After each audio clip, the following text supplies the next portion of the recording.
자, 의석을 정돈하여 주시기 바랍니다. 성원이 되었으므로 회의 숙기를 선언합니다. 회의 진행에 앞서 아까 회계과장님 유정아 의원님 질의에 대해서 정정하실 부분이 정정해 주시기 바랍니다. 네, 아까 말씀하신 이제 공공예금 이자 수입 관련해서 정정해서 말씀드리겠습니다. 공공예금 이자 수입은 회계과에 올해 60억 편성하였는데요. 편성 이유는 2022년까지는 징수과에서 공공예금 이자 수입을 총괄하여 편성하였으나 올해부터는 각 부서별로 세우는 것으로 변경이 되었습니다. 그래서 회계과에 60억 원을 세우게 되었습니다. 예, 그렇다라고 합니다.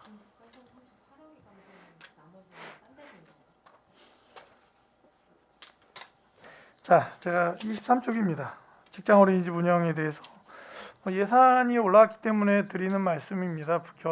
겸사겸사해서 송출과 안출에 대한 직장 어린이집 개설 계획이 있습니까?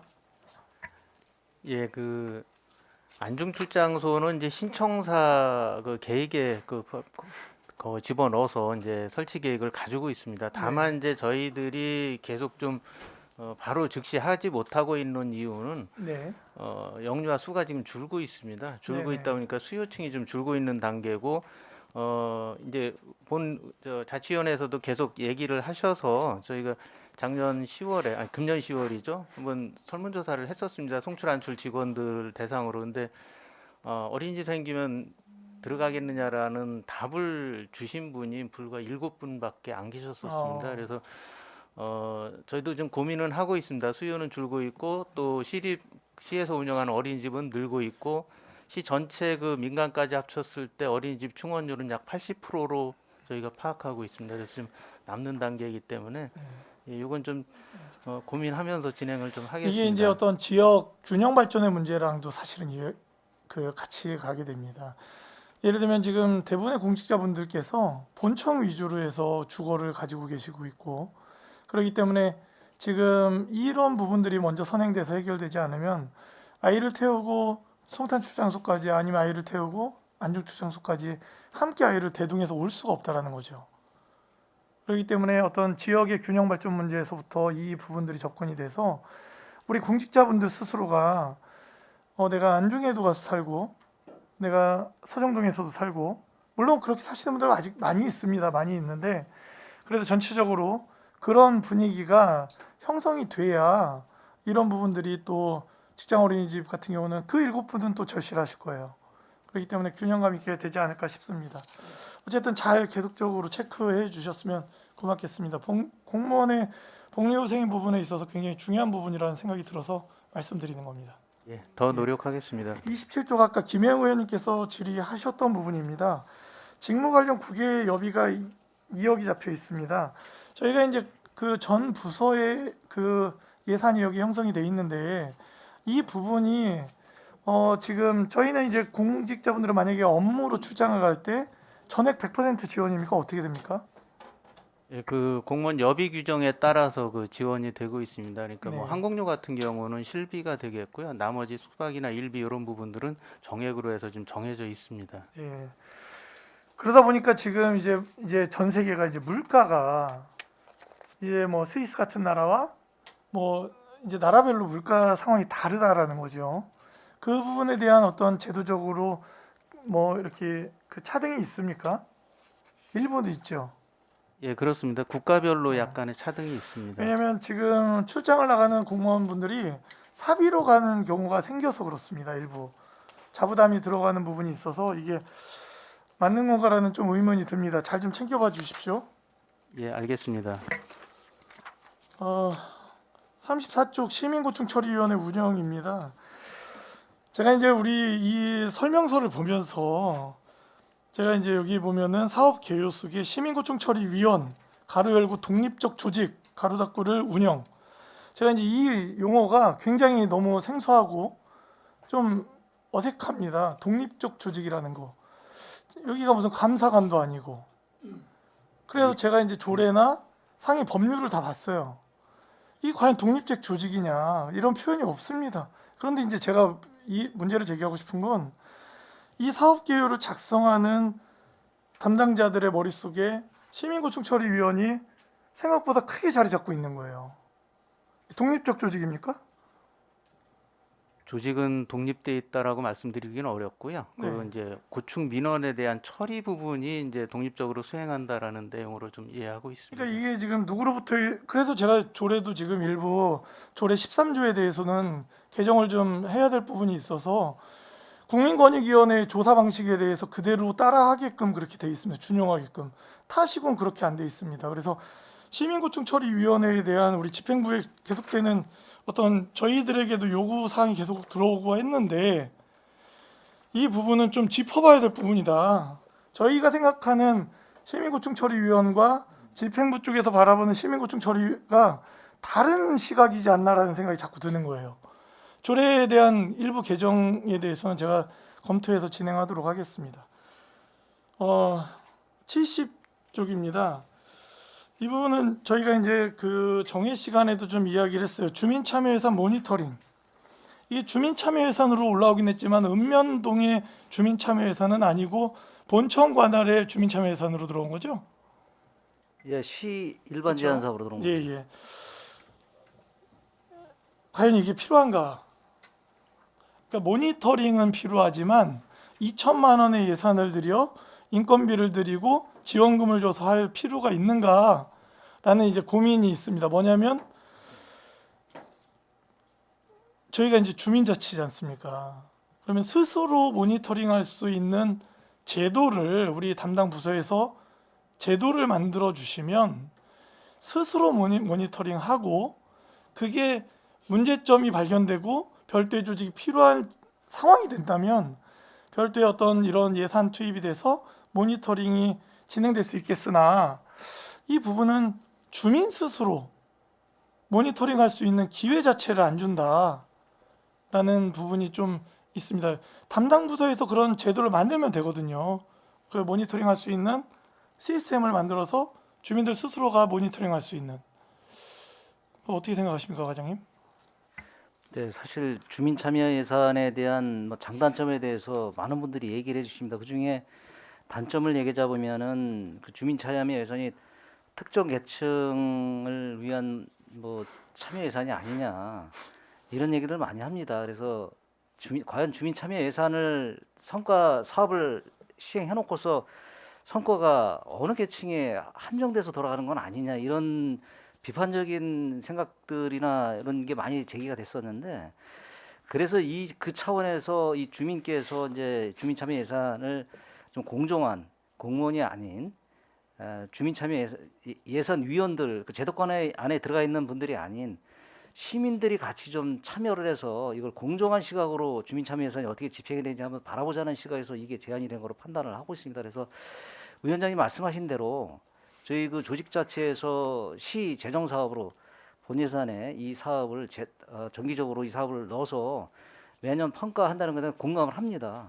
다만 이제 주민들이 여태까지 이런 비판적인 시각을 제시를 해왔고 주민들 참여 예산으로 한 부분이기 때문에 내년 한 해는 그래도 제한적이나마 그래도 시민들이 한번 참여하는 그런 프로그램을 한번 만들어보자 해서 제가 수용을 한 거고 내년 이후에는 이거를 바탕으로 해서 저 위원장님께서 말씀하신 대로 본 예산에 편성을 해서 매년 주기적으로 공평하게 이 사업이 진행이 되고 성과가 측정이 되는지 그걸 한번 그러면 과장님 네. 이 본 예산에 2천만 원의 예산이 편성이 돼 있습니다.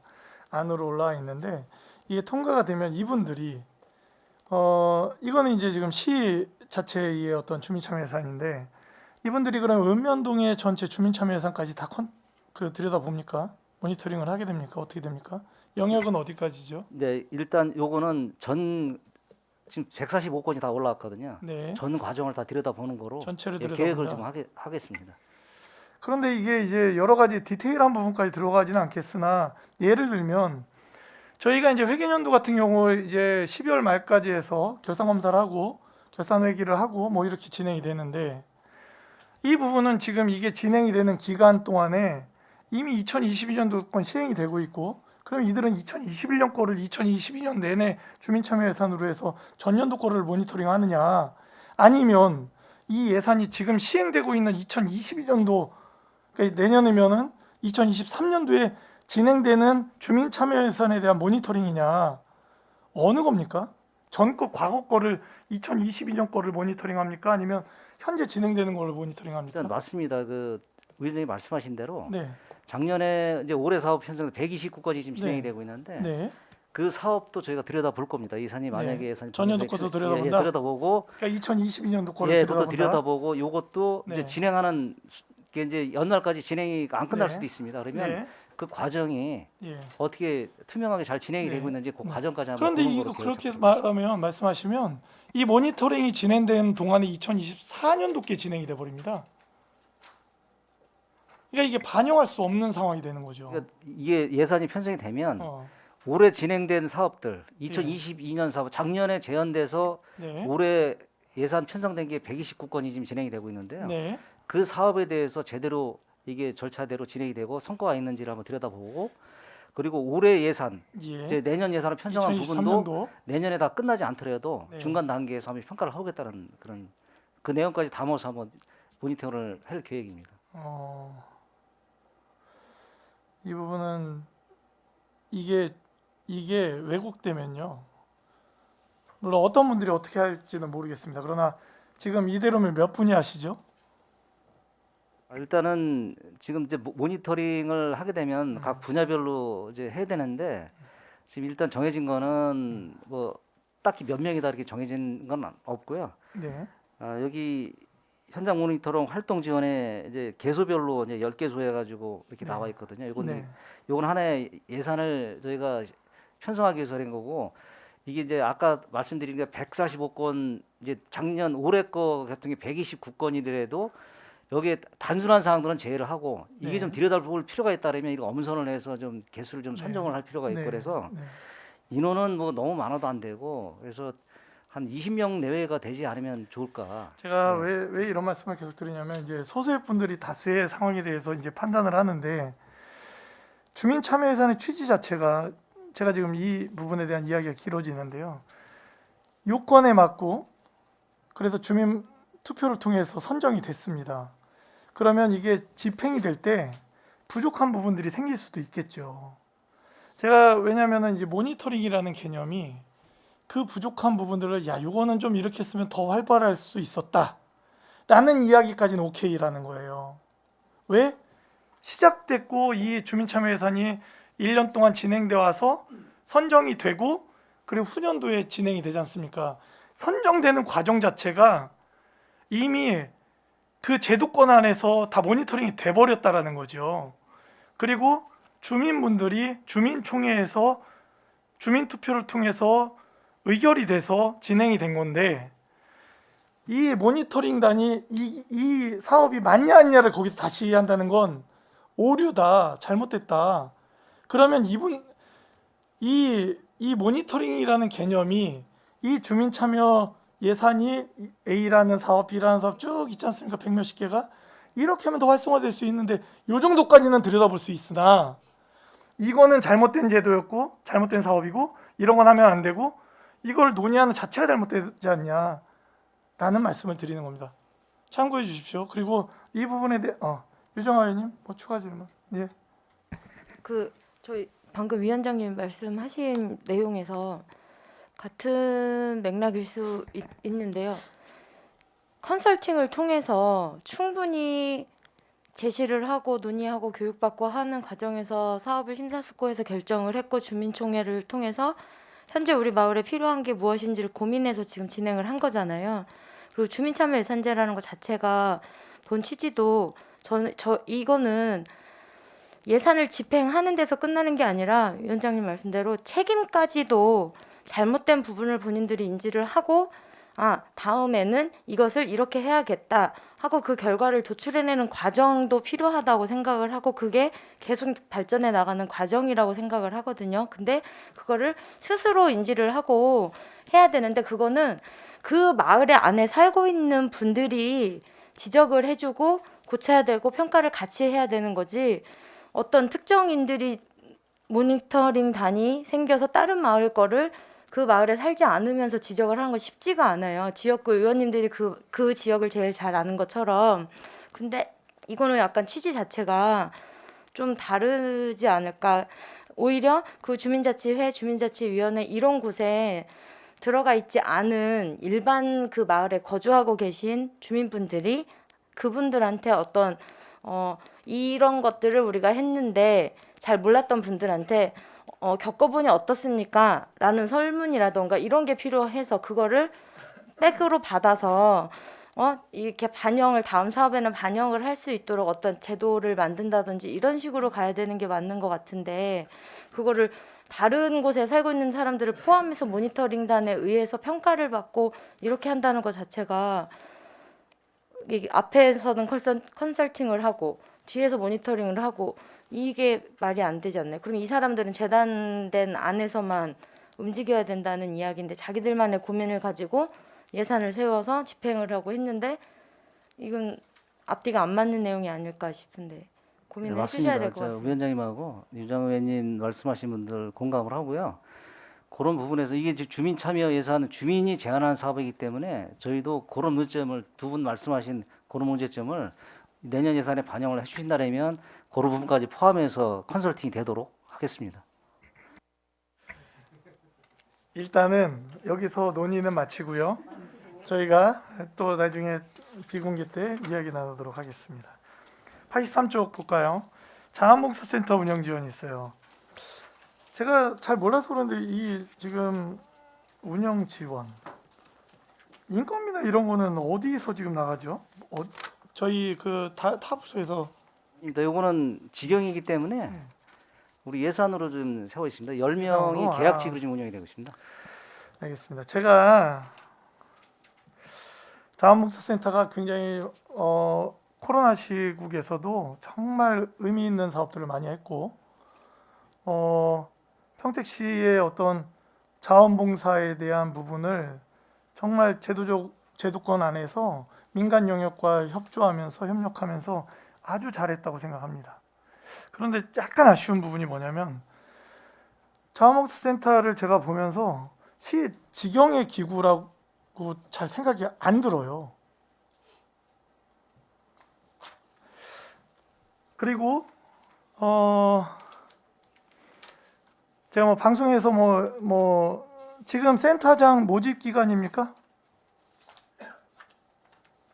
지금 그 재공고를 했고요. 네. 우편 접수 좀 기다리고 있어서 이제 접수는 마감이 된 상태입니다. 네. 저는 이제 제가 꼭 드리고 싶은 말씀은 센터장 모집이 필요하냐? 제가 이렇게 이야기할 때 무슨 이야기인지 다 아실 거라 생각합니다. 지금 저희가 이제 재단들도 봤을 때 복지재단도 이사장이 부시장님으로 비상근직으로 전환을 합니다. 그리고 대부분의 이제 시의 산하기관들은 이사장이 뭐 명예직 장학재단도 그렇고 대부분 이제 명예직으로 뭐 상근을 하지는 않습니다. 자원봉사센터를 바라보면서 사무국장이 또 존재하고 있고, 그죠? 이게 지금 그 조직 구조가 이게 맞는가라는 생각을 주변에 제가 옆에서 보면서 계속적으로 고민을 하게 됩니다. 그 헤드가 둘이 되는 건 아닌가? 왜냐하면 이 자원봉사 업무 자체가 센터장을 두고 사무국장까지 둬야 되는 업무인가? 명예직으로 빠지고 사무국장이 업무적인 총괄을 하고 진행해야 되는 부서가 아닌가라는, 그게 더 효율적인 거 아닌가라는 생각을 갖습니다. 고민 안 해보셨나요? 혹시 해보셨나요? 네, 지금 위원장님 말씀하신 부분 이제 이해했고요. 저희는 이제 평택시 자원봉사 활동 지원 조례에 근거해서 네, 지금 네. 진행을 하고 있습니다. 네. 그래서 보면은 그 센터 조직에 관한 내용도 나와 있고요. 그리고 센터장에 관련된 조례 센터장이 자원봉사 센터장의 선임에 관한 내용도 나와 있어서 네. 위원회에서 이제 진행하고 있고요. 조금 이제 부연해서 말씀드리면 자원봉사 센터장은 네. 위원장님 말씀대로 이제 어떤 면에서 독립적으로 이렇게 운영이 돼서 나가면 좀 더 창의적이고 더 활동성 있게 나갈 수 있는 부분이 있는데, 우리 같은 경우에는 여기 시 조직의 직영 체제로 좀 들어가 있습니다. 어떻게 보면 좀 기형이지 않냐 이렇게 판단을 할 수도 있는데, 지금 내부적으로 센터장이 여러 가지 이제 팀의 직제에 이제 팀이나 마찬가지 5개 팀에 마찬가지로 지금 업무를 진행하고 있는데 저희 이제 제가 이제 그 자치협력 과장으로서 여러 가지 좀 컨트롤을 좀 하고 있다는 말씀을 드리고요. 요것도 이제 시대 변화에 따라서 아마 자원봉사 센터가 직영이 될 건지 아니면 독립해 나갈 건지 지금 고민이 필요한 시점입니다. 그래서 그것도 저희가 자원봉사 센터가 좀 그 건물이 평생학습 건물 이제 지어 나가면서 그쪽에 같이 사무실 들어가는데 그때 예전에 한번 용역을 한번 한 적이 있어요. 자원봉사 센터를 독립을 시킬 거냐 아닐 거냐 그 했을 때 당분간 직영을 시키고 요거는 그 수요나 여러 가지 행정 변화에 따라서 환경 변화에 따라서 요거는 분리시켜서 독립하는 그런 방안도 좀 검토해 보겠다 이렇게 용역 결과가 나온 부분이기 때문에 예. 아마 장기적으로 했을 때는 자원봉사 센터가 네. 좀 분리돼서 이렇게 독립적으로 좀 창의적으로 이렇게 나가는 부분이 좀 낫다고 좀 판단하고 네. 있습니다. 이 센터장에 대한 어떤 예산을 다루기 때문에 저희가 인건비 부분에 대한 말씀을 드리면서 이제 시작된 이야기고요. 저희 뭐 필요하면 조례 개정을 통해서 그리고 말씀 주신 대로 법인화하는 부분에 대한 부분은 좀 진지하게 고민하고 이제는 또 때가 되지 않았나라는 생각도 갖고 있습니다. 솔직히 직영에서 분리하는 게 그리고 대부분의 시군이 또 분리돼 있고요. 그렇기 때문에 분리에 대한 부분을 좀 고민해 봐야 될 때가 아닌가라는 생각을 갖습니다. 자원봉사센터 그 구성원 리스트랑 각 업무 리스트 좀 그 제출 좀 해주십시오. 네, 알겠습니다. 마지막으로 우리 그 109쪽인데 그 아까 저희 이야기가 몇 번 나왔습니다. 진로진학 프로그램 운영 관련해서 뭐 이런 이야기들이 나오면서 뭐 예산선 안 보셔도 됩니다. 제가 이제 그 계속적으로 드렸던 말씀 보조금입니다. 보조금. 이러다가 평택교육지원청에 인건비나 기본적 운영경비 빼고 사업비나 이게 교육청보다 저희가 더 많아지겠습니다. 어떻습니까? 비율이 지금. 저희가 이제 교육경비 사업으로다가 하는 거에는 뭐 환경 개선 사업 이런 부분은 5대 5고요. 네네. 여기 이제 혁신교육지구 사업 같은 경우는 6대 4 정도 되고요. 시가 이제 조금 더 많은 게 이제 사실이고요. 네. 요 진로 프로그램 같은 경우에는 요게 이 부분은 네. 시에서 주관해서 사업을 진행하고 있고요. 교육청에서 이제 6,750만 원을 네. 시를 이제 그 외 수입으로 주면 이게 동급 기관이기 때문에 저희가 그 돈을 재배정 받을 수가 없어서 저희가 지금 교육혁신 예산도 한 70몇 억 되죠. 69억 정도 됩니다. 그렇죠. 네, 그럼 그거는 6대 4예요? 그 정도 됩니다. 저희가 6입니까? 네, 그러면 사업비 분야에서는 교육청 자체보다 저희가 더 많은 예산을 지원하고 있는 거네요. 그 혁신교육 그 사업은 그렇습니다. 아니 뭐 보조금 사업도 물론 그 이외의 기본적 운영 경비나 이런 거는 당연히 뭐 교육청에서 많은 금액이 부담이 되겠지만 제가 이제 전에 8대 때도 이제 계속 말씀드렸던 게 뭐냐면 저희가 다 하면 좋죠. 저희 평택의 아이들, 초중고 아이들, 유치원까지 해서 우리 평택시의 예산에 대해서 저희가 아이들이 풍족한 학교 생활할 수 있게, 유치원 생활할 수 있게, 교육 활동할 수 있게 저희가 뭐 전적으로 그 이상으로 지원해 주면 좋지만 저희가 이제 정부 부처나 그리고 각 기관 간의 서로 간의 업무의 영역이라는 게 있는데 그 부분에 있어서 저희가 너무 넘어간 거 아닌가라는 생각을 계속 갖게 됩니다. 왜냐하면 그 이면에는 뭐 최준구 의원님께서도 계속 얘기하셨던 어떤 감사권, 예를 들면 저희들이 아까 뭐 학교 고등학교 선생님, 교장 선생님들께서 말씀해 주셔서 예산이 편성이 됐어요. 교육청에서 안 세워주는 예산이야. 그럼 저희가 그 학교 가서 예산 감사를 할 수는 없지 않습니까? 그렇죠? 할 수 있습니까? 그러니까 저는 이 부분이 계속적으로 고민이 되는 겁니다. 이게 이렇게까지 예산이 편성이 돼서 계속 나가야 되는가? 저희가 뭐 경기도권에서 거의 탑랭킹을 계속 찍고 있는 이게 아이들에 대한 부분은 충분히 이해가 되나 심정은 있습니다. 저도. 그런데 기관 간의 업무의 영역이라는 게 있고 저희는 보조금으로 나가는데 보조금이 오히려 메인이 돼가고 있는 느낌. 그 이면에는 저희가 공적 영역에 자금이 들어가는데 감사할 수 없다라는 계속적으로 실드를 치고 있는 부분. 과장님께서는 뭐 특별히 답변을 주신다기보다 이 지금 전체 교육청으로 나가는 예산들, 과장님과 지금 저희 교육경비 심의하는 100억 정도 되는 예산과 교육혁신 예산 70억 정도와 그리고 유통과의 무상급식 지원에 관한 그 예산 해서 정부에서 리스트를 한번 작성을 해주셨으면 좋겠습니다, 국장님.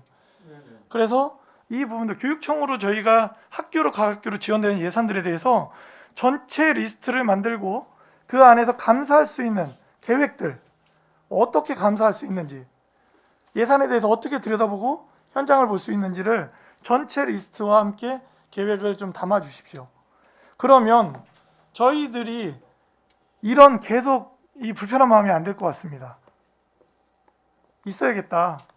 그래서 전체적인 교육청 지원 보조금에 대해서 전체를 리스트를 만들고 거기에 따른 계획, 감사의 어떤 계획들을 작성해야 되지 않겠나라는 생각을 좀 갖습니다. 다 같이 해야죠. 예, 그렇게 좀 그러면 저희가 아이들에게 교육 경비 지원하는 부분이 지금보다 더 수월하게 나갈 수 있다. 의회 집행부에서 필요하다고 하는 예산들에 대해서 의회에서 그 필요에 동의하거나 심의할 때 공감할 수 있는 마음이 더 있어지지 않겠는가. 현재 약간 뭔가가 지금 뭔가 이상합니다. 예. 자, 질의하실 의원님 것으로 신청해 주십시오. 예, 이종원 의원님 질의해 주십시오. 네, 안녕하십니까. 이종원 의원입니다. 사업 설명서 기준으로 말씀드리겠습니다. 13쪽 공정한 인사관리 사업에서 아까도 질의했지만 장애인 공무원 고용부담금을 2024년도에는 납부하지 않을 수 있을까요, 과장님? 예, 노력하겠습니다. 저희도 공고나 이런 거 할 때 그 장애인 그 비율 다 채용될 수 있도록 직렬별 가능한 직렬도 좀 파악을 하고 좀 더 이제 더 홍보도 하고 해서 좀 노력하겠습니다. 이게 의무 고용을 맞추지 못한 게 복지재단에서 있었던 일부 사업이 민간 위탁으로 넘어가게 되면서 거기에서 맞춰졌던 요건들을 지금 못 맞추게 된 거잖아요. 예, 그 부분은 아닌 것 같고요. 저희 예. 공무원들 중에 장애인 비율입니다. 그러니까 그리고 출연 기간도 포함이 되어 있고 400 몇십 명 이상인 그런 출연 기간에는 그 고용을 또 지키게 되어 있었는데 그게 복지재단에 있었는데 그 사업이 민간 위탁되면서 그 재단이 못 마치게 되면서 이렇게 부담이 되게 된 거 아닌가요? 요 부분은 저희 본청만? 공무원에만 해당이 네. 되는 거고요. 출연 네네. 기간은 또 별도의 기관이기 때문에 자체적으로 또 음. 부담금을 물 수는 있습니다. 이게 기준인건비 총량제 때문에 신규 채용이 점점 어려울 텐데 이 어떻게 장애인 의무 고용을 맞추실 수 있을지 어떤 부분에 대해서 준비를 할 수 있는지 좀 여쭤보겠습니다. 말씀해 주신 대로 기준 인건비는 뭐 내년에 그 정원은 또 동결돼서 내려왔습니다. 그리고 이제 지방자치법에 따른 뭐 정책 지원 인력 5명만 내려온 상황이고요. 자연 감소분 이제 부분에 있어서 내년 지금 충원 계획을 잡고 있습니다. 근데 그 부분에 있어서 가능한 그 장애인 그 인력 그 별도 채용을 저희가 이제 공고를 하는데요. 별도 채용 공고를 내도록 그렇게 노력하겠습니다만 그 모집 인원은 전년도 대비해서 약 40%로 줄을 것 같습니다. 좀 많이 힘든 상황일 것 같은데 좀 다양하게 검토하셔가지고 저희가 최선을 다해서 규정을 좀 준수할 수 있었으면 좋겠습니다. 예, 알겠습니다. 네, 33쪽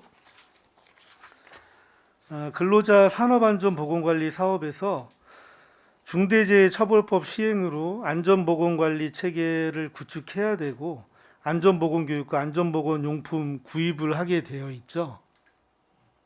예, 그렇습니다.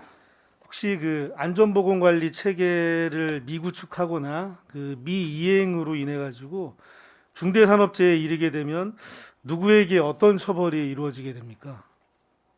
그 이제 중대재해처벌법상 뭐 9가지 의무 사항이 있습니다. 지금 말씀하신 체계 구축이라든지 이런 부분이 있는데 이런 의무를 미행한 상태에서 중대 그 재해가 발생되면은 경영 책임자인 시장님한테 그 책임이 가게 돼 있습니다. 네. 안전보건 관리 체계를 좀 잘 구축해가지고 이제 직원들의 건강도 보호하고 쾌적한 작업 환경을 좀 조성할 수 있었으면 좋겠다는 말씀 드리겠습니다. 예, 금년도에 처음 저희가 이제 중대재해팀 신설을 하고 기본적인 체계 구축이라든지 매뉴얼 마련이라든지 이런 부분들은 다 구비가 됐다라고 말씀을 드리고요. 그 외에 이제 상하반기 나눠서 안전 점검이라든지 이런 부분 치중해서 사고 없도록 저희가 조치해 나가겠습니다. 네, 감사합니다. 자체 협력과 질의하겠습니다. 41조, 뭐 아까도 다른 의원님께서 말씀하셨던 건데 이제 국제교류 협력 사업에서 이제 신안 가고도가 2019년도에 평택의 섬으로 선포되었죠. 네, 그렇습니다. 신안 가고도도 제천처럼 어떤 그 관광지에 인적인 방문이 이루어졌을 때 상호 지원해주는 협약이 좀 되어 있나요? 네, 그 부분을 제천하고 신안 쪽하고 협의를 하고 있습니다. 근데 이제 양 지자체 그 상호 간에 여러 가지 그 환경이 다르고 그 자원도 다르고 아까 이제 농특산물 또 말씀해 주셨는데 서로 다릅니다. 그래서 조례로 요거를 좀 규정을 해서 해야 될 부분도 있고 또 뭐 서로 그 협약은 맺었지만 구체적인 내용들은 아직 못 담아냈습니다. 그래서 그런 부분들까지 포함해서 내년 상반기에는 저희가 구체적으로 각 분야에서 교류할 수 있는 부분들, 지금 특히 우리 관광자원이라든가 농특산물 교류하는 부분에 좀 중점을 둬서 우리 시나 시민에 좀 큰 도움이 되는 그런 부분으로 세밀하게 좀 준비해 나가겠습니다. 뭐 저희가 제천을 방문할 때 차량 임차료라든지 그런 부분 일부 서로 지원이 좀 되는 게 좀 있는 거로 알고 있는데 신안 가고도도 관광지로서 뭐 나쁘지는 않은 것 같아요. 그래서 그런 어떤 인적 교류를 할 때 상호 보완적인 관계를 구축해가지고 지역의 공동의 발전을 같이 할 수 있는 그런 방안을 좀 찾았으면 좋겠습니다. 예, 다음은 56조 고향사랑 기부제 추진 사업에서 고향사랑 기부제 종합정보 시스템 위탁 사업비가 20억 2,800만 원을 243개 지자체로 배분해서 830여만 원의 위탁 사업비를 지급해야 되는데 이게 혹시 매년 지급해야 되는 건지 궁금합니다. 여기 시스템이 이제 올해 각 지자체가 총사비가 70억 정도 됐는데요. 한국 지역정보개발원에서 행안부하고 협약을 맺어서 그래서 저희도 한 2,300만 원 그 시스템 개발비를 냈는데 매년 운영을 해야 됩니다. 그러면 여기에 온라인으로 돈을 내면은 요거 이제 다 정산하고 뭐 이런 부분들이 그 시스템으로 다 해야 되기 때문에 또 앱으로도 또 해야 되고 하기 때문에 그런 부분에 운영비가 필요하기 때문에 요거는 매년 내야 되는 비용이 되겠습니다. 네, 매년 고정비로서 요 정도의 금액이 이제 나가게 되는 거죠. 네, 맞습니다. 예, 잘 알겠습니다. 고향사랑 기부제의 모금 방법에는 좀 제한이 많죠. 맞습니다. 공개적으로 예, 이게 정부에서 정한 어떤 미디어나 여러 가지 홍보 매체를 통해서만 해야 되고 개인적으로 이렇게 뭐 어디 단체 가서 이렇게 홍보하는 거는 법에 접촉이 되겠습니다.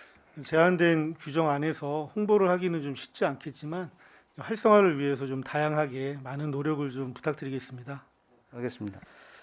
네, 그리고 77조 평택시 새마을의 운영 지원 사업에서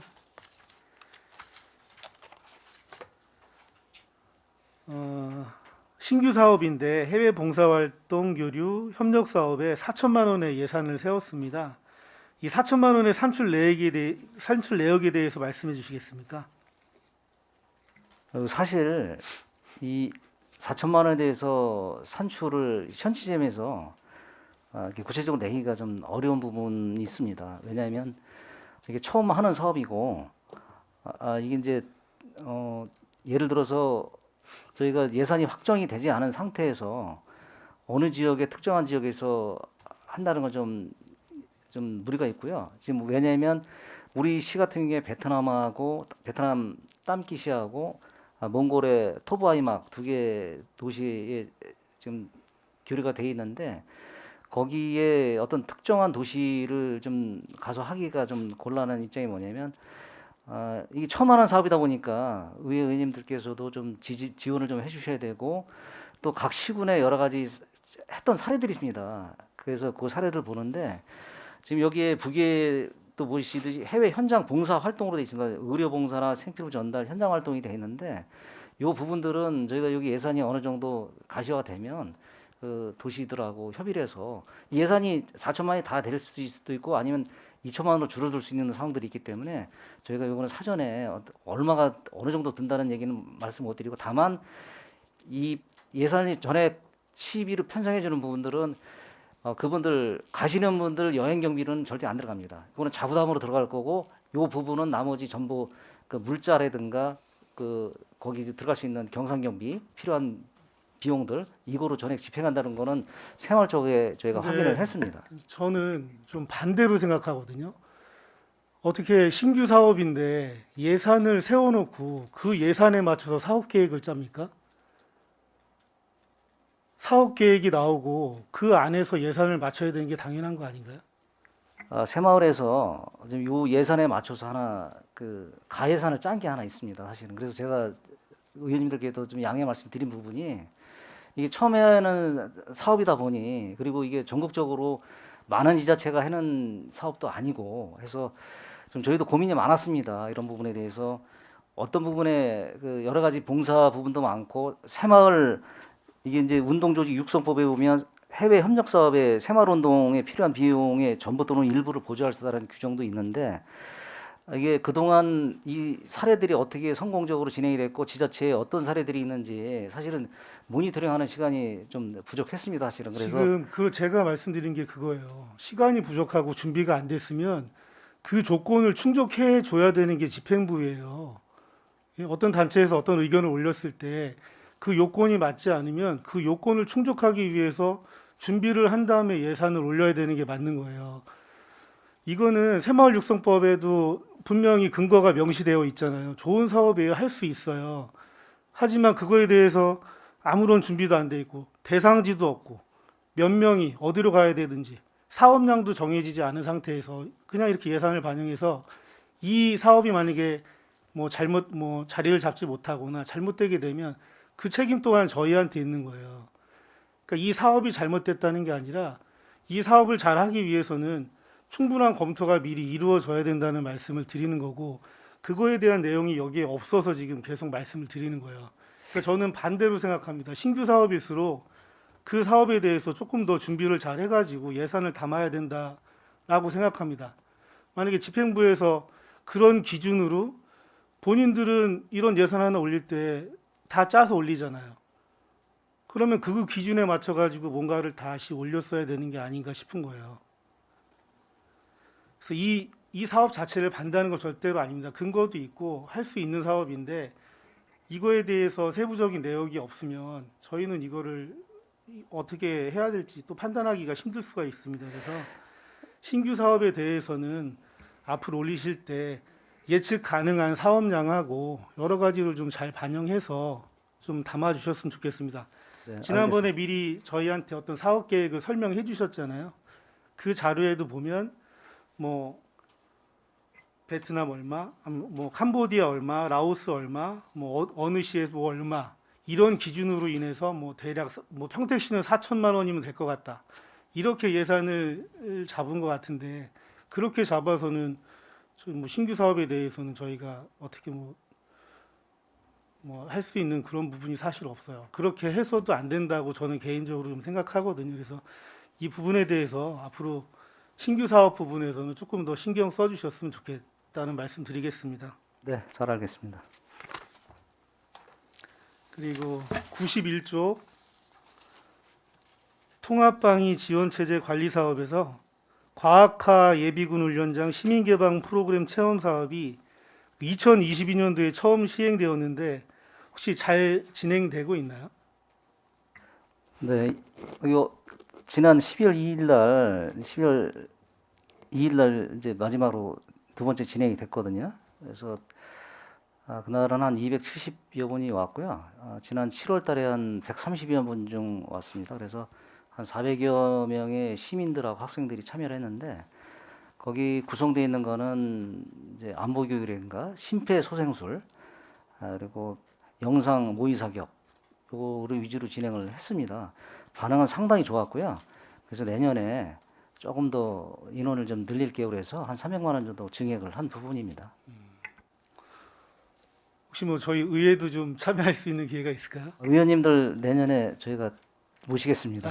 상당히 좋습니다. 내년에 봄에 거기 시가지 전투화 하는 데도 있습니다. 그 아까 이제 모의 사격할 때 영상 그 레이저로 쏘는 거 있지 않습니까?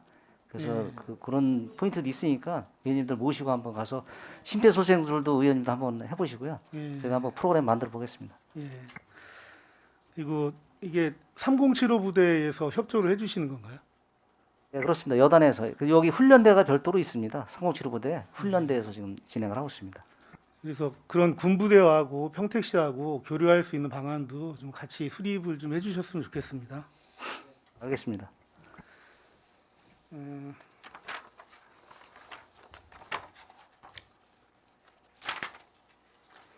그리고 92쪽에 군인 가족 지원 사업에서 미군 가족도 혹시 해당이 되나요? 여기는 우리가 군인 가족 지원 조례가 제정이 됐어요. 네네. 그 조례에 의해서 하는 사업이기 때문에 우리 내국 3군, 육해공군, 국군만 지금 해당하는 거로 지금 진행하고 있습니다. 미군 가족이 포함이 되면 안 될 것 같아서 예, 그 부분에 대해서 이제 다시 한번 짚고 넘어가려고 이제 말씀드린 겁니다. 그리고 군인 가족 계절 체험 학습 프로그램은 다른 캠프나 다른 사업은 200명인데 계절 체험 학습 프로그램은 100명인데 다른 사업보다 인원이 좀 적은 것은 왜 그런 건가요? 이 군인 가족 소통 캠프는 여러 가족들이 모여서 명랑 운동회도 하고 무슨 공예도 하고 하면서 여러 가지 참여하는 프로그램인데 이 비용이 계절 체험 학습 프로그램에 비해서 조금 단가가 좀 덜 들어갑니다. 왜냐하면 체험 학습 프로그램은 그 입장료가 좀 비쌉니다. 그래서 올해 그 안성 팜랜드를 가서 진행을 한 부분이 있기 때문에 그래서 인원이 조금 뭐 그거보다 소통 캠프보다 좀 인원을 줄였고요. 요거는 어디를 가는 장소를 어디를 가는지에 따라 이 인원들이 좀 탄력적으로 조정이 되는 부분이기 때문에요. 요건 저희가 이렇게 올해 예산에 비해서 이렇게 그 감안해서 이렇게 편성을 했다는 말씀드리겠습니다. 네, 알겠습니다. 교육청소년과 질의하겠습니다. 103쪽 청담중 국민체육센터는 중후부서가 교육청소년과인가요? 네, 그렇습니다. 그러면 건립 후에 운영하고 유지보수도 교육청소년과에서 하게 되나요? 체육진흥과에서 하게 됩니다.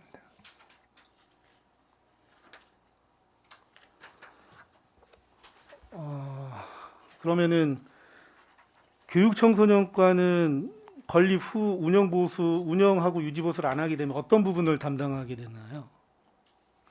아무래도 이제 학교이기 때문에 계속 저희가 이제 관리, 운영 이런 부분에 있어서 같이 해나가야 될 걸로 이렇게 알고 있습니다.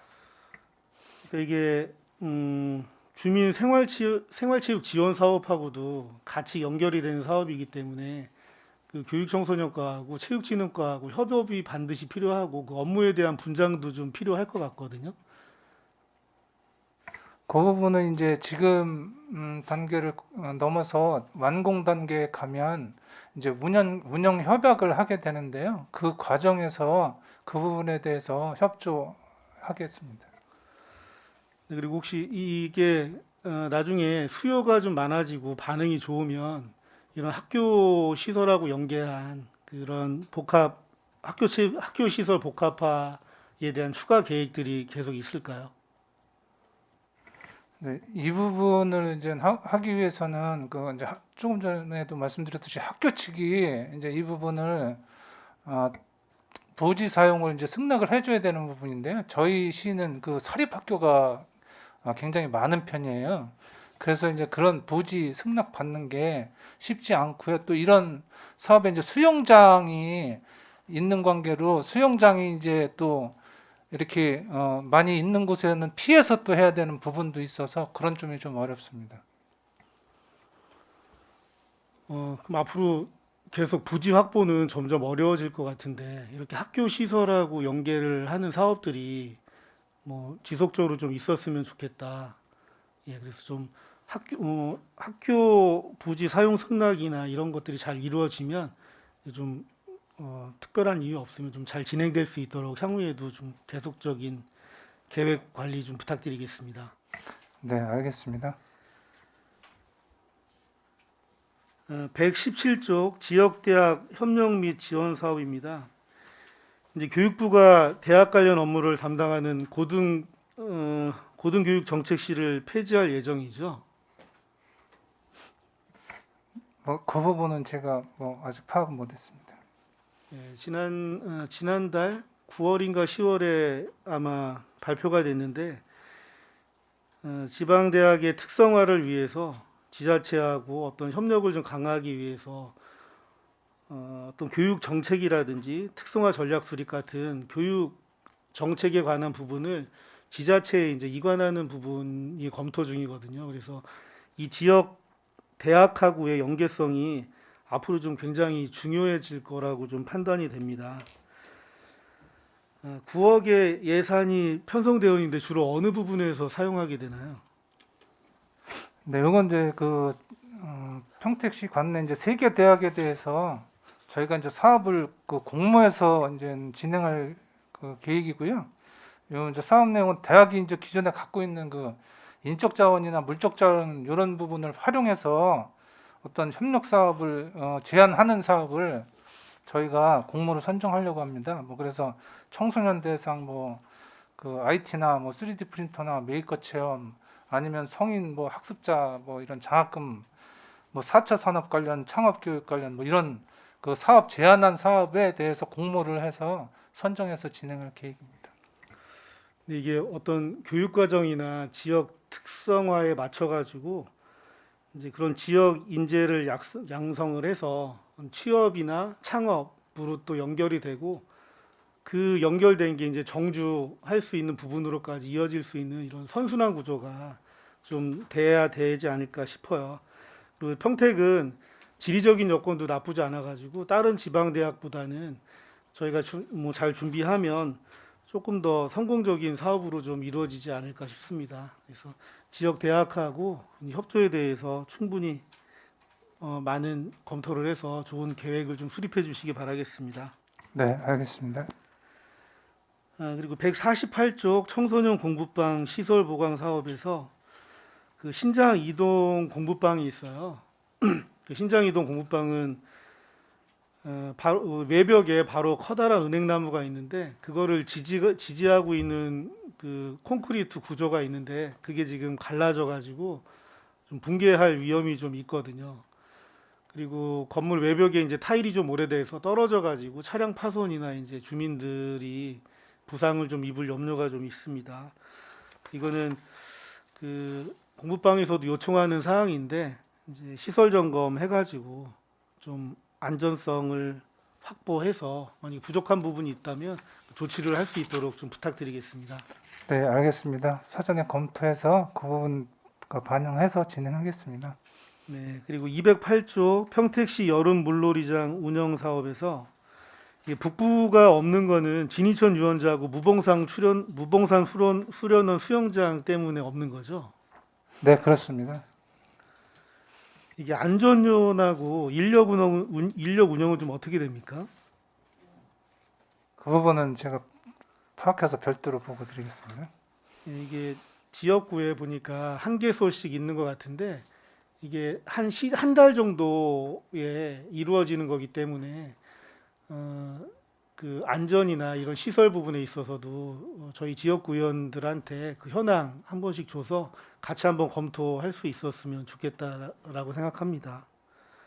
그리고 보니까 한 달에 한 2억 5천 정도 예산이 들어가는데요. 짧은 시간 안에 이제 뭐 되도록 많은 시민들이 이용할 수 있도록 조금 더 최대의 효과를 얻을 수 있도록 좀 준비에 좀 만전을 기해 주셨으면 좋겠다는 말씀드리겠습니다. 알겠습니다. 네. 네, 이상 질의를 마치도록 하겠습니다. 네, 위원 여러분, 원활한 회의 진행 전에 최종 질의하고 정의할게요. 네, 이종원 의원님께서 질문해 주셨던 거에서 지금 그 북부 지역에 이 예외 풀장 사업이 진이천 유원지랑 무봉산 수련원 야외 수영장이 있어서 북부 지역엔 없다고 말씀을 주셨고 그렇다고 말씀 주셨는데 진이천 시민유원지 그 수영장 못 쓰는 상황 아닌가요? 그렇죠. 코로나 기간 중에 이제 그 유원지의 물놀이장을 운영을 못했습니다. 그래서 아마 이제 송탄 출장소에서 이제 그 시설 개선이라든가 그런 부분들을 이제 관장하고 있는데 송탄 출장소에서는 아마 그 수영장을 이제 이동용 수영장으로 왜냐하면 수영장으로 그 움푹 이제 들어가 있는 그 공간은 한 달 반 정도만 사용하고 사용 못하는 공간이고 또 이제 사고라든가 여러 가지 위험 요인이 많이 있기 때문에 그거를 개선하려고 좀 계획안을 입안을 하려고 하는 거고요. 그동안 뭐 이제 코로나 이전에는 진이천 유원지가 수영장이 있었고 남부 지역이나 서부 지역은 수영장이 없었기 때문에 그래서 아마 그 계획이 세워진 거로 판단하고 있습니다. 이게 좀 안타까운 현실이긴 한데 그 저희가 지난번에 진이천 유원지 물놀이장 시설 개선 사업으로 용역 2천만 원을 이제 올렸잖아요. 근데 그 2천만 원의 용역을 못 쓰고 지난번에 하천이 범람하면서 침수된 부분에 있어서 그 비용이 이제 2천만 원이 들어갔어요. 그래서 뭐 그런 뭐 그 부유물이라든지 또 정화하는 장치 그거를 수리를 해서 이제 다시 물놀이장을 개장을 하려고 준비를 하고 있는 상태입니다. 좀 많이 안타까운 상황이긴 합니다. 제가 궁극적으로 말씀드리고 싶은 것은 올해 여름에 진이천 유원지의 수영장을 못 쓰면 북부 지역에서도 이 수영장을 해주시는 게 맞지 않은가 싶어서 그런 거예요. 이게 너무 반응이 좋기 때문에 북부 지역에서도 해주시면 어떨까라는 생각이 들어서 송탄 출장소하고 한번 의논을 한번 해봐야 되겠고요. 지난 여름에 그 무봉산 수련원 이제 수영장을 이제 코로나 전에는 운영을 안 해다 지난해 이제 올해 금년에 이제 개장을 했거든요. 아유 반응이 상당히 좋았습니다. 예. 네, 그리고 또 한 가지 이 청담 중학교에 국민체육센터 건립되잖아요. 이게 시비랑 국비랑 넣고 교육청 부담금까지 해서 건립이 되면 이게 소유권은 어디에서 갖고 있는 게 됩니까? 평택시에서 갖고 운영하게 평택시에서 운영을 하게 되겠습니다. 되는 겁니까? 알겠습니다. 이상입니다. 그 청담중학교 체육 그 시설은 처음에 이제 모든 읍면동에 모든 학교에 공문을 띄웠어요. 그래서 이러이러해서 이게 이제 문체부에서 30억 지원 사업이거든요. 그래서 이렇게 할 뭐 부지가 있거나 응모하실 학교들은 다 응모해라. 아무도 응모하지 않았어요. 청담중학교가 유일하게 응모했고, 그러니까 이게 오해 부분을 제가 이제 말씀을 드려야 돼서 약간 오해할 수 있는 부분은 이제 청담중학교만 해주는 게 아니라 아무도 응모를 하지 않았기 때문에 청담중학교만 하는 겁니다. 위원장님 말씀이 맞습니다. 예. 효명에서도 하라고 가서 제안을 했는데 학교에서 승인이 그 학교 부지를 40년 동안 예, 맞습니다. 그래가지고 학교 좀 꺼려하는 부분이 있더라고요. 그래서 일반인이 들어와서 써야 되니까. 저희가 이제 그 지금 말씀 주신 것처럼 40년 이후에 반환이잖아요. 네, 그렇습니다. 그렇기 때문에 40년 동안 이게 이제 이사회 통과가 쉽지 않은 상황이더라고요. 그래서 학교들이 그 거의 아무도 응모를 못했어요. 네, 그런 상황입니다. 예, 위원 여러분, 원활한 회의 진행을 위해 잠시 정의하고자 하는 이의 있습니까? 이의가 없으므로 5분간 정의를 선언합니다. 5분. 의석을 정돈하여 주시기 바랍니다. 성원이 되었으므로 회의 속개를 선언합니다. 질의 있으신 의원님? 예, 김혜영 의원님 질의해 주시기 바랍니다. 네, 장시간 수고가 많습니다. 아까 우리 최준구 의원님, 이종화 의원님도 지적을 하셨고 질문을 하셨는데 77페이지 그 새마을 해외 봉사 교류 협력 사업이요. 미리 설명은 들어서 알겠지만 이게 신규 사업이다 보니까 우리 현장에서도 아직 어떤 기준이나 이런 게 안 정해졌나요? 전혀?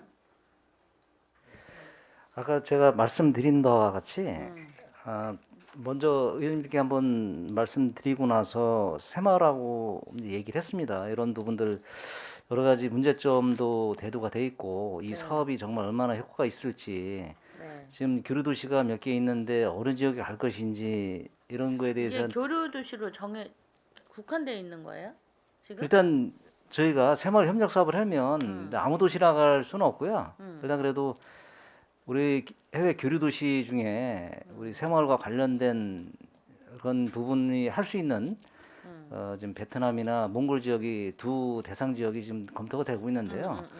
그런 부분에 대해서 좀 구체적인 안이 나와야 되지 않느냐 그래서 좀 안을 좀 받아봤어요. 받아봤는데 지금 뭐 공식적인 자리에서 이렇게 이제 밝히기는 좀 그만하셔도 예, 되고요. 그러겠습니다. 예. 일단은 이분들도 생각도 있으시고 새로운 사업으로 의욕도 있으신데 그걸 뭐 정리하시기에는 아직 좀 미비한 점은 있을 것 같은데 어쨌든 우리 집행부가 같이 도와주셔야 될 것 같고 여기 보면 의료봉사 생필품 전달 현장 활동이 있는데 의료봉사라는 건 어떻게 한다는 거예요?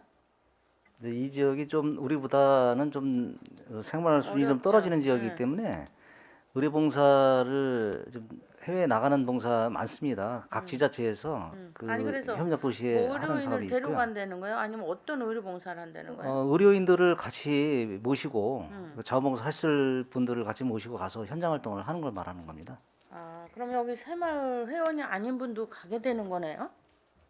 이제 새마을 회원이 될 수도 있고 새마을 회에서 이 해외 협력 사업에 참여할 분들을 모집을 해서 같이 동행해서 사업을 또 추진할 수도 있습니다. 아, 그러니까 새마을에서 하는데 의료봉사가 끼면 아니신 의료인도 데려갈 수 있다. 네, 그렇습니다. 그러면 가는 분들의 기준이 어느 분들이에요? 참석하시는 분들이? 새마을 회원님들이 이제 주축이 돼서 가시는 거고요. 이 취지는 뭐 법에서도 새마을 운동 해외 협력 사업이 있지만 우리 집행부에서 원하는 거는 우리 그 새마을 운동에 관한 정신을 이제 그쪽에 또 도움을 주면서 또 네. 낙후된 지역에 우리가 근대화 운동할 때 새마을 운동을 통해서 이게 많이 근대화가 됐지 않습니까? 네, 네. 그래서 그런 사례들이 있기 때문에 좀 가서 좀 낙후된 시설을 좀 아니, 그런 걸 제가 묻고자 하는 게 아니라 예. 다 얘기는 알겠고 좋은데 그 기준이라는 게 예를 들면 이 새마을 봉사협동인데 의료 봉사 의도 좋은데 회원이 아닌 분이 갈 수는 있는 건가요? 조례에?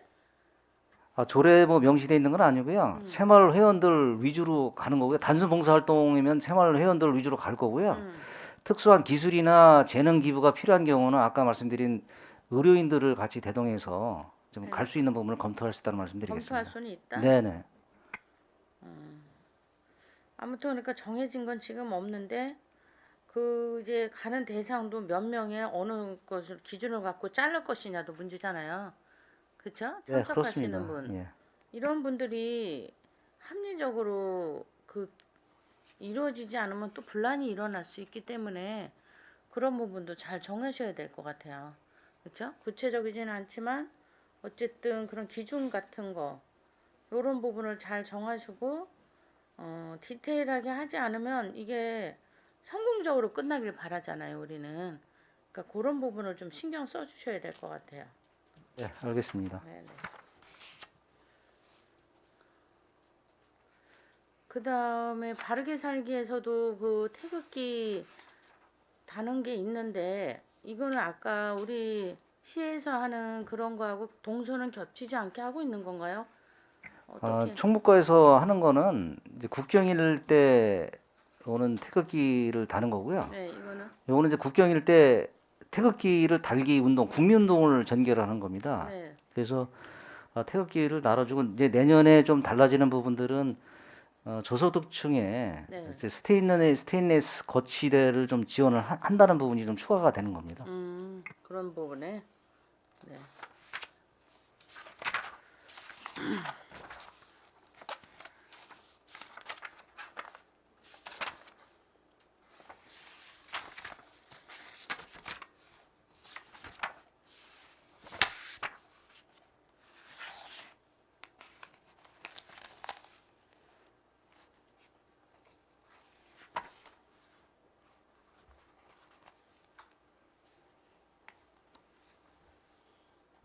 그다음에 지금 바르게 살기에 보면은 그 사무국장들 인건비가 올라와 있어요.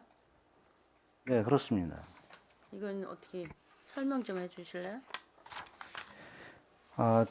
제가 별도로 나눠드린 자료가 있는데 요거는 이종원 의원님께서 특별히 그 국민운동단체 요 관련된 자료를 한번 말씀을 해주셔서 제가 참고 자료를 한번 드린 거고요. 그 내용을 좀 참고로 하시면 경기도 시군을 제가 파악을 해봤는데 네. 8개 시에서 사무국장 상임을 해서 인건비를 좀 일부 보조를 해주고 있습니다. 네. 그래서 저희도 이게 새마을운동 같은 경우에는 급여 규정이 별도로 있습니다. 그래서 네. 그 임금 테이블에서 나가는데 바르게나 자유총연맹은 그런 부분이 없기 때문에 최저임금으로 해서 저 산정을 했다는 말씀을 드리고요. 네. 그래서 물론 이제 국민운동 단체로서 여러 가지 역할들이 다르지만 이 사회 단체가 나눠드린 자료 보면은 25개 읍면동 조직을 새롭게 정비를 하고 네. 여러 가지 각종 사업, 보조금 사업뿐만 아니고 보조금이 안 들어가는 자부다운 사업도 지금 여러 가지들을 수행을 하고 있습니다. 그래서 맞아요.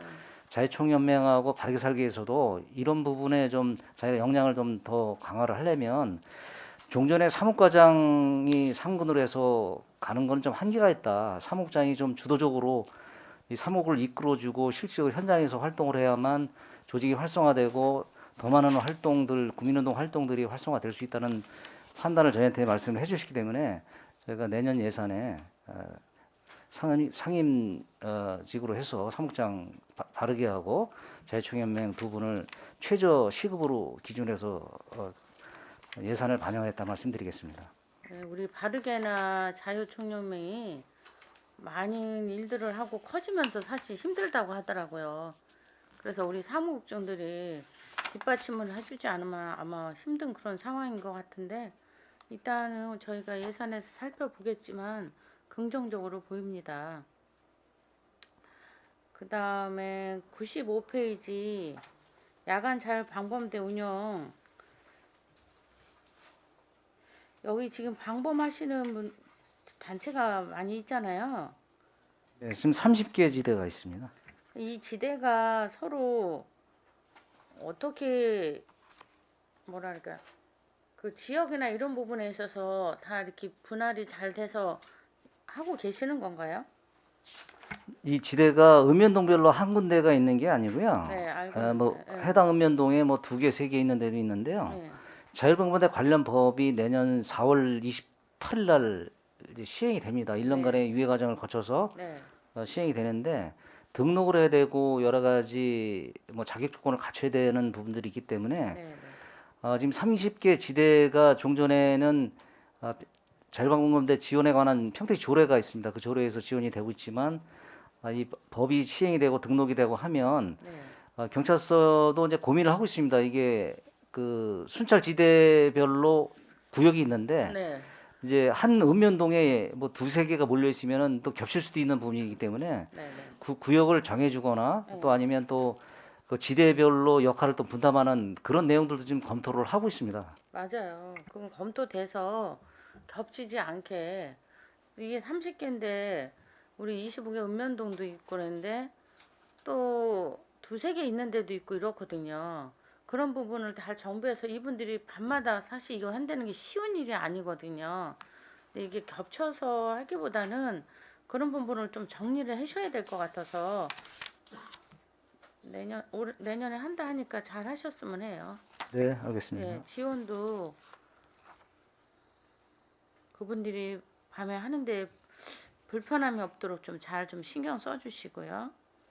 그 다음에 101페이지 대안학교 학생 교복비가 있는데 이거면은 지금 대안학교 학생들 전체를 다 해줄 수 있는 건가요?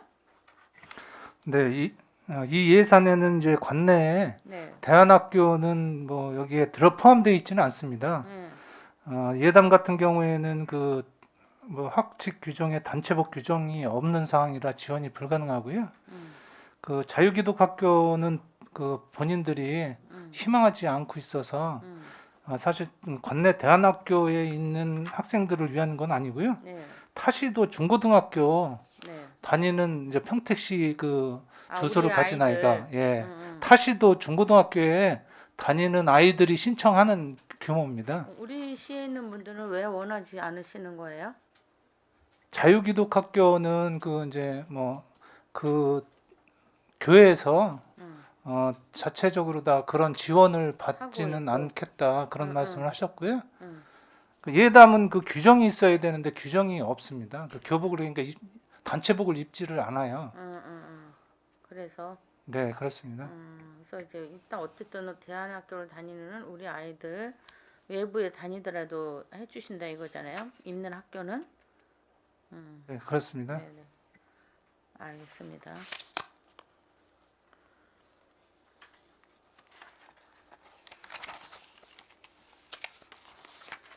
그 다음에 109페이지 보면 진로 진학 프로그램이 이렇게 있는데 신규로 또 들어온 것도 있고 근데 이게 여러 가지 겹치는 부분도 있는 것 같은데 이 신규로 한 이유는 뭐예요? 이 부분은 신규로다가 중3 진로 탐색 프로그램 토요 진로 체험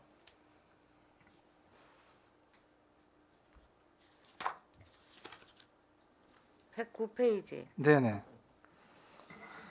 진로 중3 진로 탐색 프로그램은 요거는 그 신규 사업인데 그 학년 전환기 중3 대상 네. 고등학교 진학 준비를 돕기 위해서 음. 뭐 장소를 대관해서 이제 하루 동안 하는 거고요. 그 뭐 입시 대비나 문이과 성향 뭐 이런 거 그런 거를 이렇게 학생들에게 안내해 주려고 하는 프로그램입니다. 그 토요 그 진로 체험은 관내 체험처 활성화를 위해서 하는 프로그램이고요. 농업이나 해양 이런 진로 체험처 탐방을 하기 위해서 하는 프로그램입니다. 토요는 어떤 특화된 농협이나 해양으로 정해져 있는 거네요? 이제 일반적으로 이제 보통 그 평일날 네. 잘 운영하지 않는 체험처들을 찾아서 이렇게 하는 프로그램입니다. 이 중3 진로 탐색은 좋은 것 같아요. 원래 이 진로 탐색을 고등학교 때 가서 한다면 조금 늦는 감이 있거든요. 일찍 알아서 자기 길을 갈 수 있도록 고등학교 때도 준비하지 않으면 대학하고 이렇게 연계되기가 쉽지 않거든요. 그러니까 오히려 좀 빨리 해주는 거는 괜찮은 것 같아요. 근데 대상이 100명이라는 게 너무 작지 않나 하는데 왜 이렇게 대상이 작은 거죠? 이제 희망자를 이제 한번 그 파악을 해봤는데 한 이 정도 규모가 일단 나왔고요. 요거 진행하면서 이제 첫 해기 때문에 이제 진행해가 봐가면서 이제 그 규모는 좀 조정할 계획입니다. 그러니까 몰라서 또 못하는 분들도 있을 수 있는데 좀 일찍부터 이거 서둘러서 해줘야 되고 고3가 진로다 또는 뭐 대학 입시다 하는데 저는 원래 이걸 좀 빨리 해라고 그랬어요. 이런 그런 것들을 될 수 있으면 고3, 중3으로 옮겨와야 돼요. 그래야 이 아이들이 일찍 준비할 수 있기 때문에 제가 볼 때는 대학 입시 설명회다 이것도 사실은 중3 때부터 해야 되는 거거든요.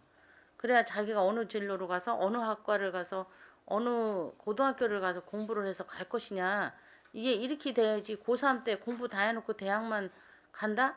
이것도 좀 늦은 감이 있거든요. 그러니까 이런 부분에 대해서는 한번 생각해 보셨으면 좋겠어요. 좀 일찍 준비시키는 걸로 생각을 하셔야 되지 않을까 싶은데.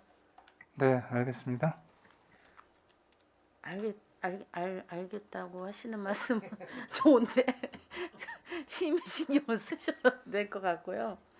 그다음에 아까 교육경비 보조금의 그 보충 수업이라는데 이게 보충 수업 이것까지 학교에서 해왔는데 왜 폐지되고는 다시 이거를 하는데 시에다 하자고 이러는 건지요?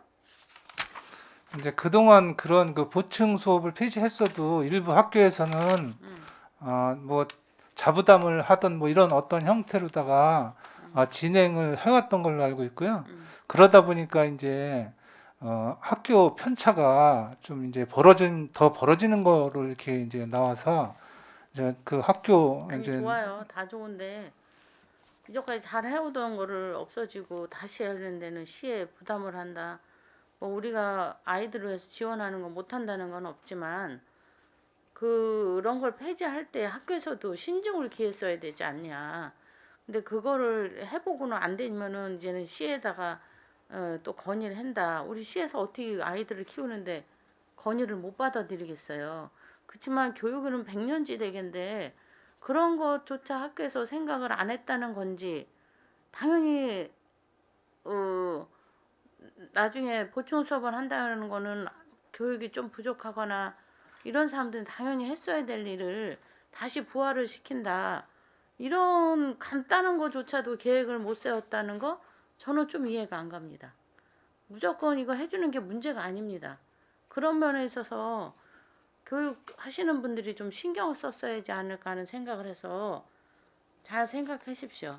그다음에 117페이지 지역대학 저희가 설명을 들어서 이거는 알고 있는데 과연 이 관내에 있는 대학들이 어떻게 협력을 해서 어떤 방향으로 간다는 건지 두 가지만 말씀해 주세요. 어떤 방향으로 어떻게 갈 것인지 방향에 대해서. 이제 방향은 뭐 저희 그 이제 지역 주민을 위한 그런 그 이제 주민? 지역 주민이 참여하거나 하는 그런 지역 주민을 위한 그 사업으로다가 가려고 하는 거고요. 지역 주민? 네. 그러니까 학생이 됐든 그 시민이 됐든 이런 분들이 이제 참여하는 그런 사업을 하려고 하는 아니 그럼 겁니다. 주민인지 학생인지도 안 정해진 거네요? 이제 공모 사업을 통해서 이제 공모를 해가지고요. 요 예산이 확정이 되면 그러니까 공모를 하되 공모를 어떤 방향으로 할 것인지 정해줘야죠. 공모도 그냥 뭐 좋은 이거 있으면 그냥 내주세요 이게 아니라 대학에 걸맞는 대학에서 정말 대학이니까 이 정도 사업은 해야 되는구나. 이게 정말 우리 학생한테 필요한 건지 주민한테 필요한지 어떤 관점은 갖고 시작을 해야죠. 여기 보면 4차 혁명, 학령 인구 감소. 나 이 4차 혁명 아무데나 쓰는 것도 아니라고 봐요. 4차 혁명을 어떻게 주민이 배워서 이루겠다는 건지 이 거창한 단어보다는 구체적으로 이 사업을 해 지역 대학이 협력을 하되 대학은 대학에 맞는 걸맞는 그런 부분을 제안을 해야지 너나 없이 하는 그런 제안은 하지 말라고 하십시오. 네, 진행하면서 그런 부분 저희가 그 뭐 의원님께서 말씀하신 그 부분 그런 부분도 다 이제 검토해서 그렇게 진행을 하겠습니다. 주요 사업이 경제, 역사, 문화, 관광, 교육, 진흥 좋은 말은 다 써 있네요. 이걸 다 어떻게 하겠다는 건지 하나를 해도 제대로 하기 힘든데 어떤 대상으로 어떤 관점과 어떤 그다음 취업과 연결해서 대학다운 어떤 교육을 할 건지 구체적으로 하십시오. 구체적으로. 네, 그런 부분은 제안서에 저희가 다 담아오도록 이렇게 하겠습니다. 제안서 나중에 살펴보겠습니다. 네.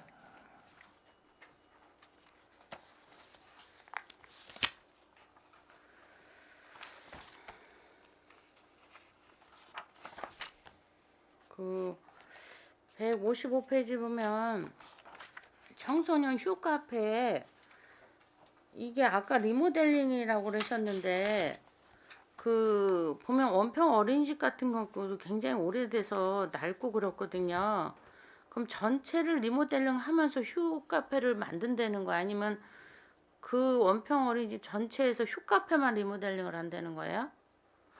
원평 어린이집이 그 내년도 다른 곳으로 이전을 할 계획으로 있습니다. 네네. 그래서 그 이제 이전하고 남은 그 장소를 이제 리모델링을 한다는 의미입니다. 그러니까 전체를 해서 휴카페로 사용하겠다는 거잖아요. 네, 그렇습니다. 그 휴카페에서는 뭐를 할 거예요?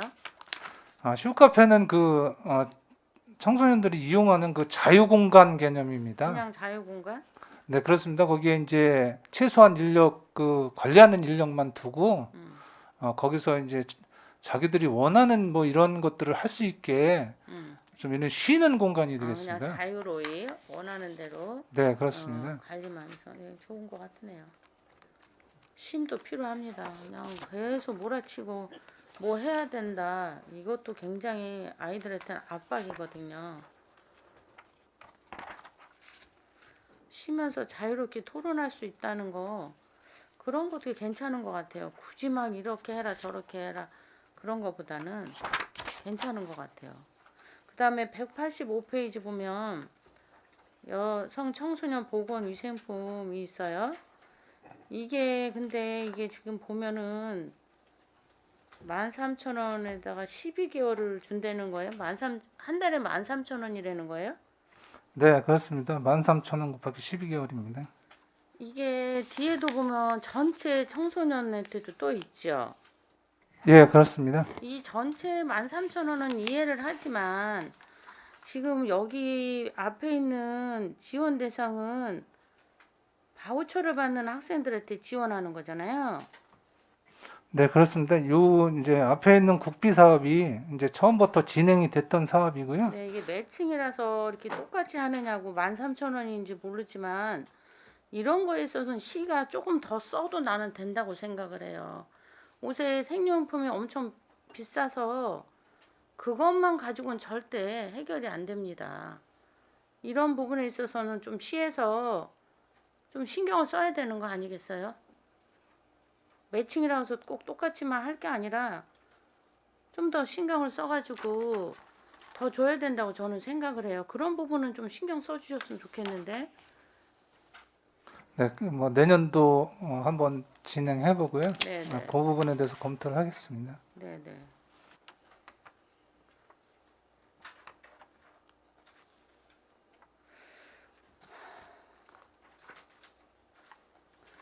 그 198페이지 청소년 글로벌 인재 육성 있어요. 이것 좀 설명해 주시겠어요?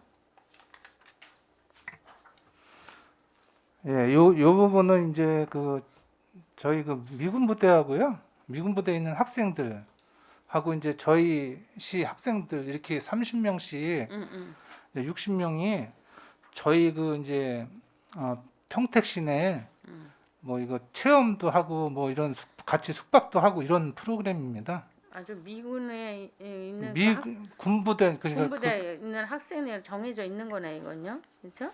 거기서 이제 30명을 뽑아서 선발에 주고요. 오겠죠. 예. 네, 저희도 30명을 모집을 하고요. 이렇게. 그럼 리더들은 이 영어가 되는 사람들이 해야 되겠네요. 조금은 반반 섞여야 되겠네.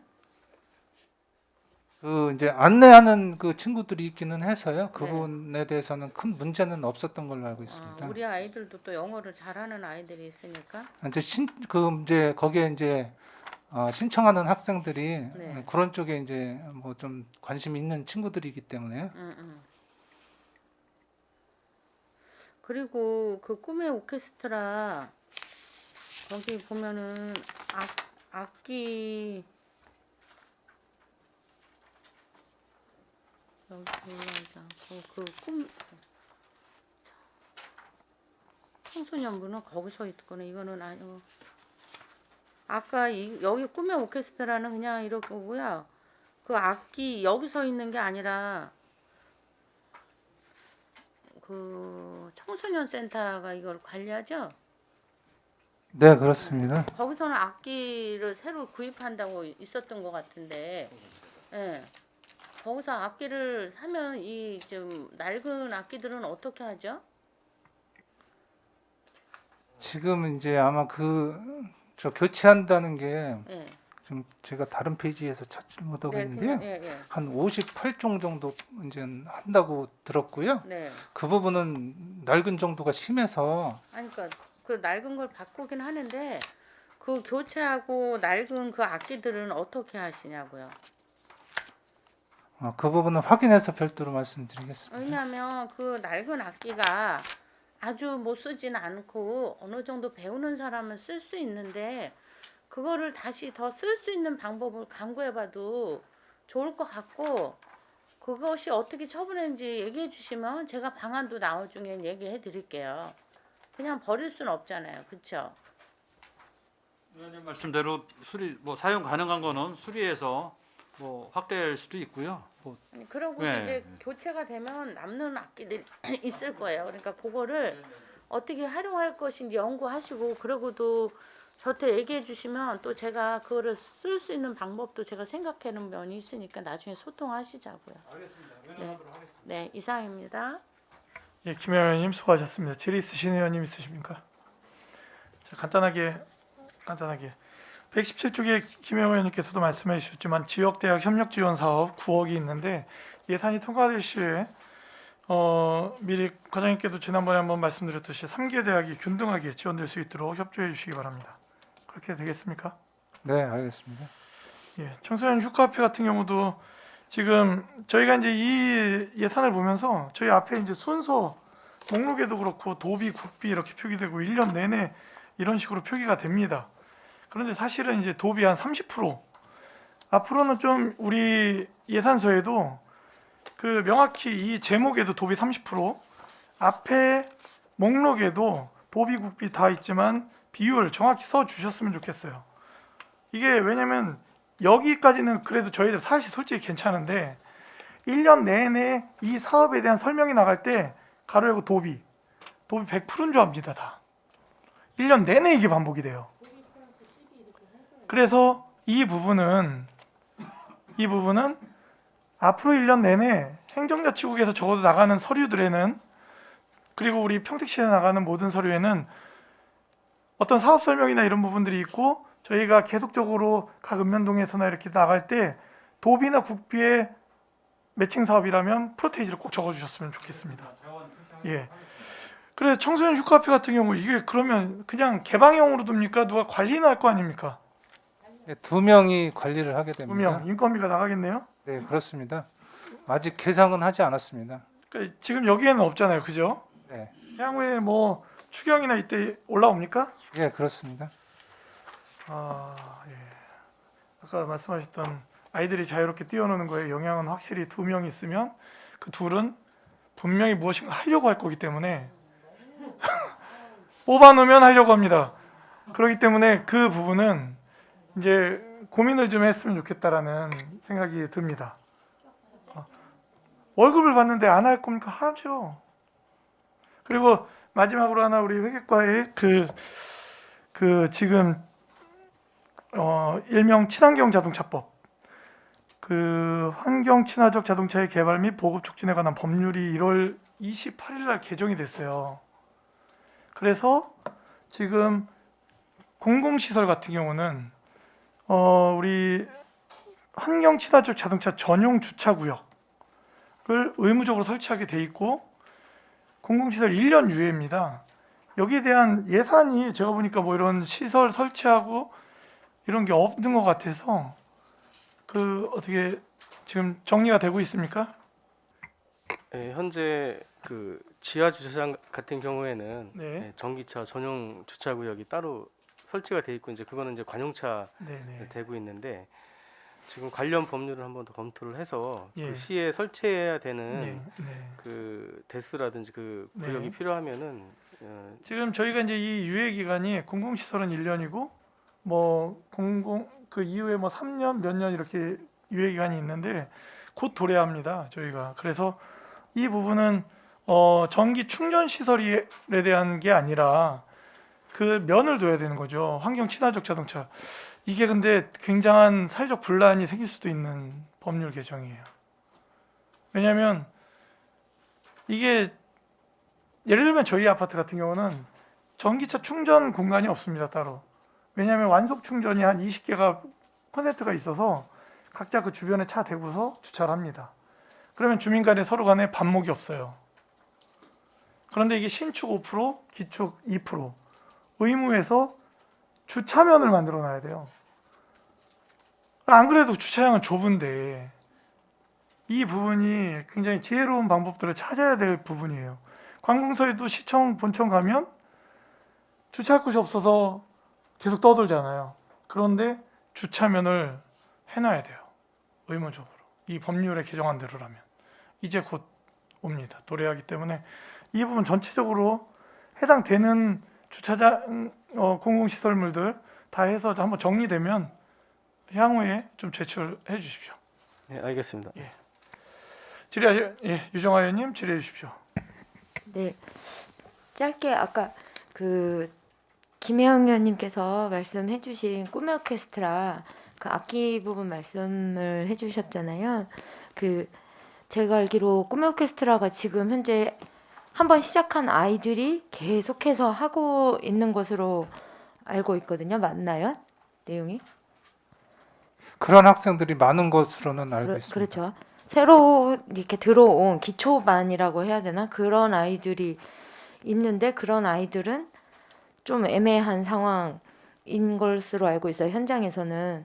그럼 그런 아이들이 사용할 수 있다거나 아니면 그 학교에서 방과후 프로그램 같은 걸로도 충분히 꼭 꿈의 오케스트라가 아니라 자유롭게 악기를 배울 수 있는 방과후 프로그램으로도 해도 괜찮을 것 같은데 우리 아이들은 항상 수업 시간에도 오카리나만 불고 있고 뭔가 다양하게 활용을 좀 할 수 있는 어차피 우리가 드린 예산이라면 그게 사용할 수 없는 상황이 아니면 진짜 그런 게 많을 것 같다라는 생각을 했고요. 그리고 한 가지만 저기 추가로 저희 온마을 체험버스 저는 그게 굉장히 잘 되고 있다라고 그러니까 앞으로도 더 늘려야 되겠다라고 생각을 하거든요. 왜냐하면 현재 우리 평택시 대중교통 자체가 굉장히 열악한 상태고 난제잖아요. 쉽게 해결할 수가 없는 상황인데 온마을 스쿨버스가 생겼으면 좋겠습니다. 좀 나아가서 체험형 버스가 아니라 그 아이들 등하교 시간에 중고등학교 아이들을 말하는 거예요. 그 초등학교 아이들은 대부분 부모님들이 이제 거의 통학을 안전하게 해주고 저학년 친구들은 그 다음에 학원에서 이렇게 통학 차량으로 해주는 곳들도 많거든요. 그런데 중고등학교 학생들의 그 청소년 토론회에 갔을 때 아이들이 뭐라 그랬냐면 제 시간에 등교를 하려면 굉장히 일찍부터 출발을 하거나 앉아서 가고 싶은데 그러려면 저 멀리 있는 종점까지 걸어가서 앉아야 그나마 앉아서 갑니다. 이게 근데 평택에서 수십 년 전부터 있었던 일이라고 하더라고요. 지역 어르신들한테도 아산부터 타서 가려고 해야 한다. 그러니까 이게 온마을 체험버스뿐만이 아니라 조금 확대가 돼서 딱 그 통학 시간에만 아이들 전용으로 탑승할 수 있는 온마을 스쿨버스가 운영이 되면 부모님들의 모든 고민들이 조금 많이 수월해지지 않을까. 성인들은 조금 불편을 감수하더라도 한번 고민해봐 주셨으면 좋겠습니다. 이 책임 부분이 항상 늘 문제긴 한데 감수를 하시고 동의를 좀 받으신 다음에 하시든 그건 좀 고민을 많이 해봐 주세요. 그 오케스트라 이제 운영 관련해서는 저희가 초등학교 4개 교, 중학교 2개 교회요. 그 이제 지원을 하고 있어서 6개 교회에서는 네, 알고 있습니다. 방과후에 활동을 하고 있습니다. 그 학교들 외에 오케스트라가 아니라 다른 학교들도 그 악기를 사용할 수 있는 방법을 말씀드린 거죠. 그 새 악기가 아니어도. 네. 헌악기. 김영현님께서. 네, 이상입니다. 꿈의 오케스트라 이야기를 자꾸 해서 그러는데 몇 년 됐죠? 그 악기 산지? 적어도 5, 6년 됐어요. 그죠? 제가 찾고 있기는 한데요. 네네. 한 10년 정도 된 거를 교체하는 걸로도 알고 있는데 지금 제가 자료를 계속 아까부터 찾고는 있습니다. 예. 근데 이게 이제 처음에는 저희 이제 청소년 재단의 사업이 아니었어요. 그죠? 예, 그냥 진행됐던 사업이고 이게 이제 과장님께서 이 현실은 사실은 내 악기 내가 관리하지 않으면 계속 망가질 수밖에 없거든요. 이게 그렇기 때문에 이거를 어떻게 하는 게 가장 효과적이고 효율적인지 저희가 소모품으로 보고 3, 4년의 교체를 계속 할 거면요 뭐 이렇게 가도 되는데 이 미묘한 부분이 있습니다. 사실은 그 부분은 뭐 알아서 진행을 좀 해주셨으면 좋겠고, 기존의 악기가 제가 볼 때는 100%다 존재하고 있느냐, 서류상에 있는 게 쉽지 않다고 봅니다. 그 부분이 한번 체크해 보셨나요, 과장님? 체크해 예, 보겠습니다. 기존의 악기가 서류상에 있는 게 실제로 다 존재하고 있는지 한번 체크 좀 해서 알려주십시오. 예. 자, 질의하실 의원님 계십니까? 예, 더 이상 질의하실 의원님이 안 계시므로 총무과, 자치협력과, 교육청소년과, 회계과 소관 2022년도 제4회 추가경정 예산안 2023년도 예산안에 대한 질의 종결을 선언합니다. 위원 여러분, 원활한 회의 진행을 위해 잠시 정회하고자 하는데 이의 있습니까? 이의가 없으므로 17시까지 정회를 선언합니다.